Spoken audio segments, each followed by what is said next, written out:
The story began in a grand mansion on the hill where Mr. and Mrs.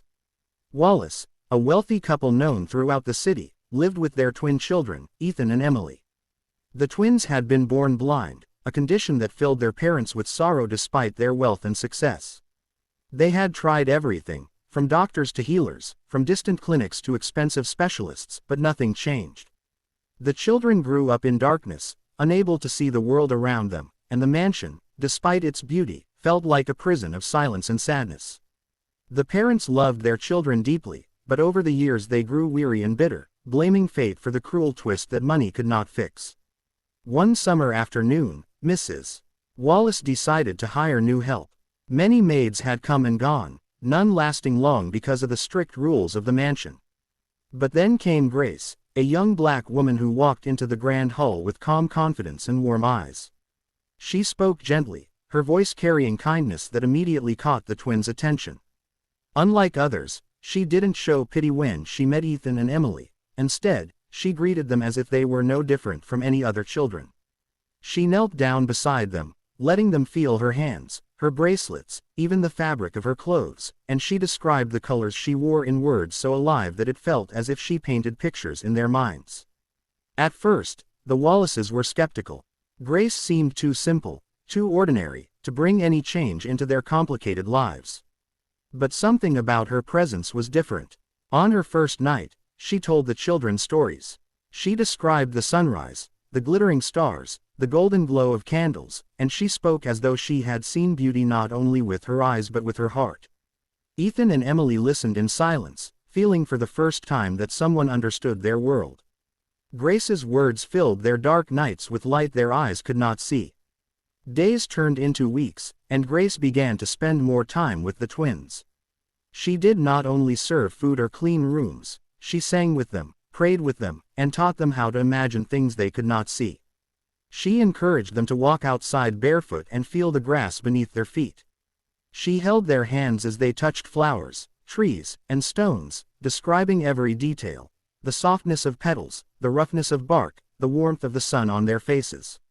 Slowly, Ethan and Emily began to laugh more, and their parents noticed how their once quiet children were now alive with curiosity. But the miracle was yet to come. One evening, while Grace was helping Emily to her room, Emily cried out, saying she saw a faint shadow, just a flicker, like a candle in the distance. The family was stunned, but they dismissed it as imagination. Then, a few days later, Ethan claimed he saw a spark of light too. It was blurry, uncertain, but real enough to shake everyone's hearts. Mrs. Wallace wept, Mr. Wallace grew restless, and the doctors were called again. Yet none of them could explain it. The children's vision did not return overnight, but little by little, the sparks became clearer.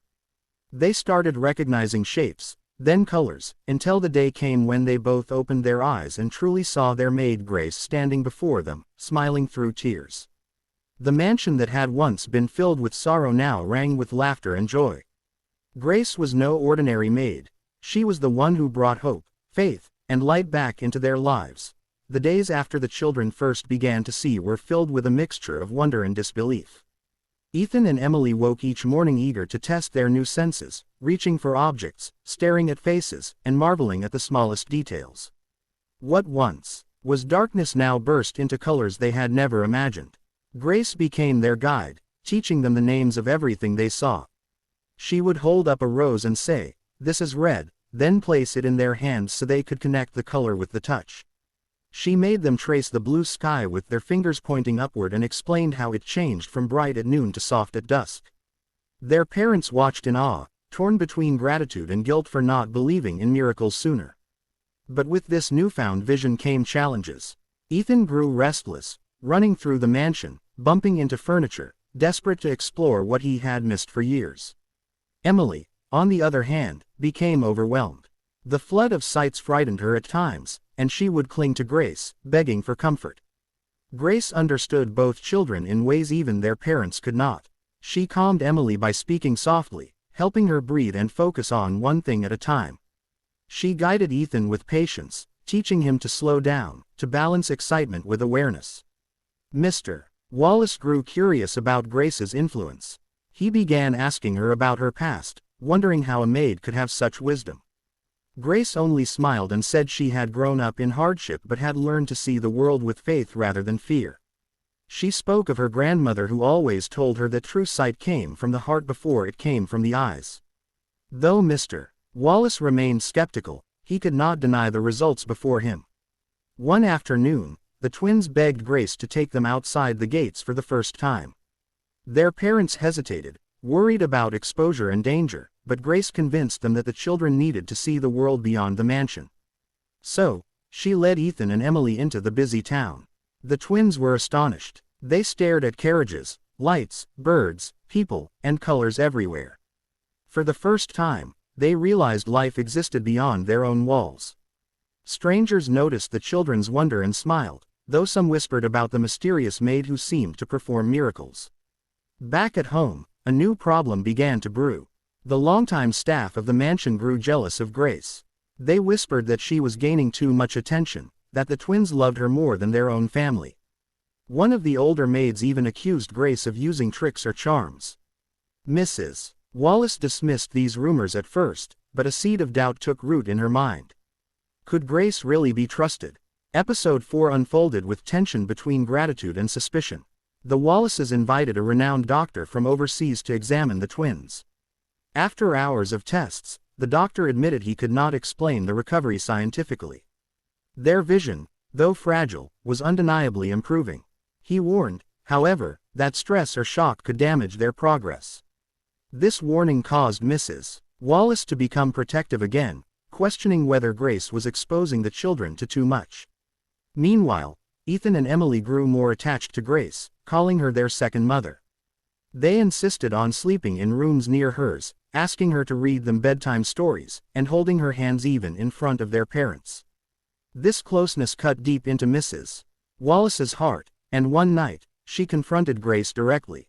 She asked what her true intentions were, why she had come to their home, and how she had brought light to her children's eyes when no doctor could. Grace did not defend herself with pride or anger. She simply said, "I came because I was called to serve." Sometimes, when the world closes one door, God opens another. I am only here to love these children. The sincerity in her words shook Mrs. Wallace, but the doubts did not vanish entirely. Shadows of jealousy and fear began to grow, setting the stage for the conflict that was yet to come. The miracle had brought hope, but it also awakened hidden emotions in the mansion: envy, pride, and the threat of losing control. The weeks passed, and the twins continued to see more clearly each day. Their laughter filled the mansion, echoing through halls that had once felt silent and cold. Ethan would spend hours sketching shapes he had only just learned to recognize, while Emily loved to gaze at flowers, marveling at the different colors. Grace remained their constant companion, guiding them with patience and love. Yet tension was rising within the household. Some of the staff grew restless, whispering that Grace was becoming too powerful, that she had bewitched the family. Jealousy clouded their hearts, and even Mrs. Wallace, though grateful, struggled with feelings she could not control. She began to fear losing her children's love to someone she had once considered only a servant. One evening, during a family dinner, Ethan blurted out that he wanted to become an artist and Emily said she dreamed of being a teacher. Their parents exchanged stunned glances.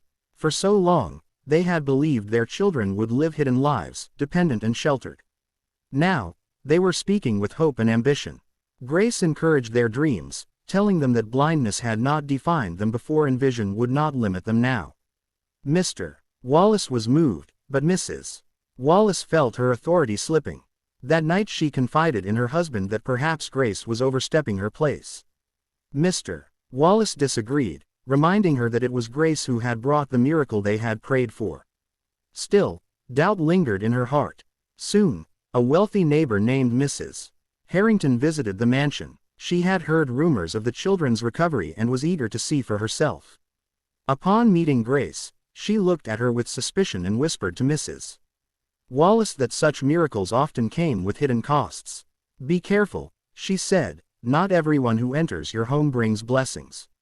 The words sank deep into Mrs. Wallace's mind, feeding her insecurities. In episode 6, the situation grew more complicated. Grace continued her work with joy, unaware of the storm building against her. She took the children into the garden one bright morning, teaching them how to identify flowers not only by sight but by scent. Emily squealed when she recognized lavender, and Ethan laughed when a butterfly landed on his hand. For them, life was new and full of light, but inside the mansion the atmosphere was shifting. A few servants plotted to prove that Grace was not who she claimed to be. They searched her room, whispered lies to the mistress, and twisted every act of kindness into suspicion. One night, while the children slept peacefully, Mrs. Wallace confronted Grace again. She demanded to know how a simple maid could succeed where the finest doctors had failed. Her voice trembled with both fear and anger. Grace stood silently, then said softly, "Love sees what science cannot." The twins believed because someone believed in them. That is all. But Mrs. Wallace's heart was torn. She wanted to trust, yet she also feared losing control of her household, of her role as mother. The tension spilled over the next day when the twins, without hesitation, ran to Grace instead of their mother after waking from a nightmare. Mrs. Wallace's jealousy deepened. She began to distance herself from Grace, ordering her to take on more household chores and spend less time with the children. Ethan and Emily protested, crying that they needed Grace, but their mother stood firm, her voice sharp with hidden pain. Mr. Wallace tried to mediate, reminding his wife of the happiness their children now enjoyed, but she would not listen. The seeds of division were sown, and though the children's eyes were opening wider each day, the mansion itself was falling into a darkness of its own.